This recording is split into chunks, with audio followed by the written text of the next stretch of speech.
मिठाई म्हणताच अनेकांच्या तोंडाला पाणी आलं असेल। सणवार असो वा कोणता खास कार्यक्रम, क्षण तोंड गोड करण्यासाठी मिठाई असतेच।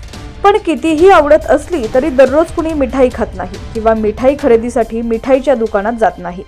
एक महिला मात्र सतत मिठाईच्या दुकानात जायची। त्यामागील कारण असं की तिचा नवराही हदरला। बातमी पूर्ण पाहूया त्याआधी तुम्ही HPN मराठी न्यूज चॅनल पहिल्यांदाच पाहत असाल आणि अजूनही चॅनलला सबस्क्राइब केलं नसेल तर नक्की सबस्क्राइब करा, जेणेकरून आमचे अपडेट्स लवकरात लवकर तुमच्यापर्यंत पोहोचतील। तर उत्तर प्रदेशच्या गाझीपूर येथील हे प्रकरण आहे। खजनिया येथील BRC समोर असलेल्या मिठाईच्या दुकानात एक महिला सतत जात होती। अन्नू असं तिचं नाव। 3 मुलांची ती आई। तिच्या नवऱ्याला तिच्यावर संशय होता। त्यानंतर असं काही घडलं की पोलीसही हदरले। पतीनं गुन्हा दाखल केल्यानंतर पोलिसांनी कारवाई करत पाळत ठेवून महिलेला अटक केली आहे। अन्नू 3 मुलांची आई आहे। खजनिया BRC समोरील चहा आणि मिठाईच्या दुकानात ती दररोज जात असायची। यावेळी तिची रस्त्यावरील एका विक्रेत्याशी नजरानजर झाली।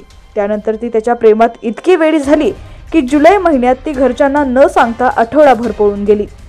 नातेवाईकांच्या मध्यस्थीने ती सासरच्या घरी आली। 29 ऑगस्टच्या रात्री ती तिच्या 3 मुली आणि पतीला सोडून पुन्हा पळून गेली। पती चेतननं अन्नूचा शोध घेण्याचा प्रयत्न केला असता ती सापडली नाही। प्रेमात अडथळा नको म्हणून तिन्ही मुलांपासून सुटका करून घेण्यासाठी तिनं त्यांना ठार मारण्याचं ठरवलं। कुटुंबियांच्या तत्परतेमुळे 2 मुलींचा जीव वाचलाय, पण एका मुलीचा मृत्यू झालाय। या प्रकरणी चेतननं पत्नी, मेहुणा आणि इतर नातेवाईकांविरोधात भुरकुडा पोलीस ठाण्यात गुन्हा दाखल केला होता। त्यानंतर पोलीस अन्नूचा शोध घेत होते। पाळत ठेवत अन्नूचे ठिकाण रेल्वे स्थानकाच्या आसपास सापडलं। तिथून तिला अटक केली आहे।